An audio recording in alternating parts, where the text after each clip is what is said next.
path into financial services is probably a little bit different than most. I was first in my family to go to college, went to State University. I majored in management information systems within the business school, but more systems design, programming, but with the hopes and dreams that I would work on Wall Street. And I sent my resume out to every firm that I could find in the Wall Street Journal, and luckily was hired by First Boston in equity research, and I really enjoyed it. I stuck with equity research for most of my career. Ultimately, I was the head of equity research at one of the major firms, and then joined Blackstone when it decided to go public. I built out shareholder relations, advised on strategic initiatives, and then over the years, I'm there almost 11 years now, I've taken on other roles and joined as a partner, part of the management committee. And, finance is just, it's a lifetime of learning. It's everything from what's happening geopolitically, macroeconomics, and then business strategy, learning markets. I think it's one of the most exciting fields that one can go into if you're intellectually curious.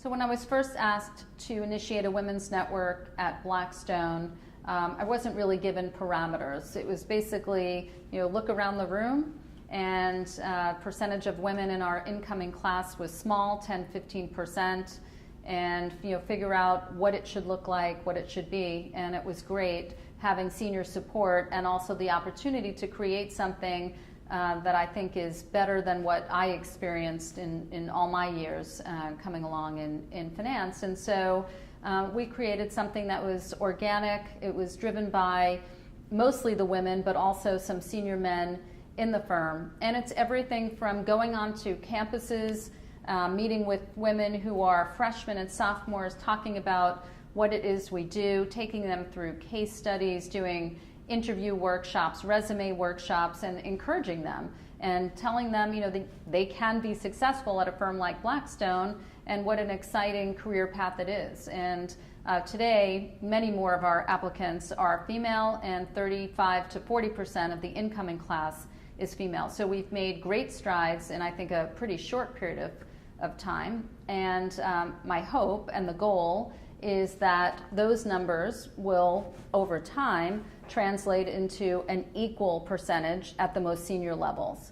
But it will take time for those women to get promoted and come up the ranks.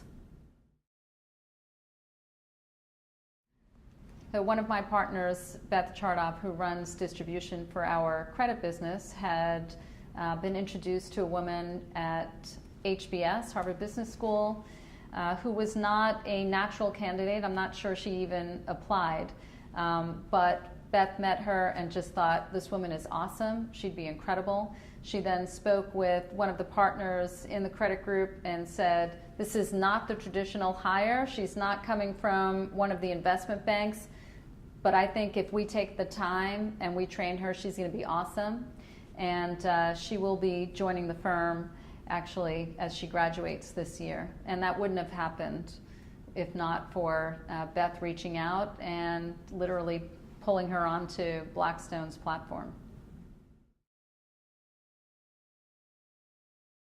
So we don't see a difference in retention rate of women versus men at the firm, but as I mentioned, we had few coming in, now we have more. So the hope is as they continue to stay mid-career and beyond, that will move the senior numbers up. But yes, we have made some changes irrespective of that. We improved our maternity leave from 12 weeks to 16 weeks. We have a program which allows women to come back more gradually rather than going from being home full-time to all of a sudden back at work full-time. Always hard to know how that plays into retention, although I don't believe we've really lost any women post-maternity leave. So I'm encouraged by that.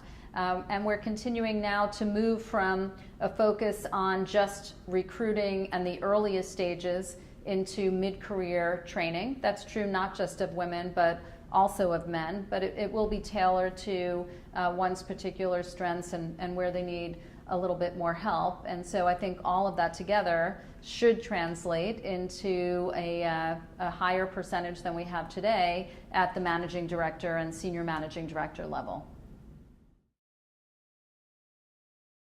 Everyone brings their own experiences, their own talents, and their own traits. But I think there are a few commonalities, and when I meet with young women, I tell them, I can't force you to be more confident, but you need to be confident, and you should be confident. You're all smart enough to do the job and do the job well, and you should know that the incoming men have the same insecurities that you do. They don't know any more than you do. So, speak up, speak more loudly than you think you have to. You want to be a voice at the table. You want to be heard. Ask for the assignments that you want.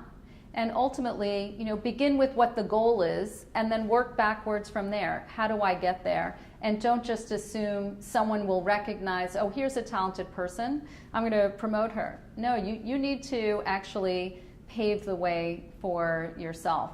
And what I tell my own daughter is, you want to be the person that everyone else wants on their team, so figure out how to do that.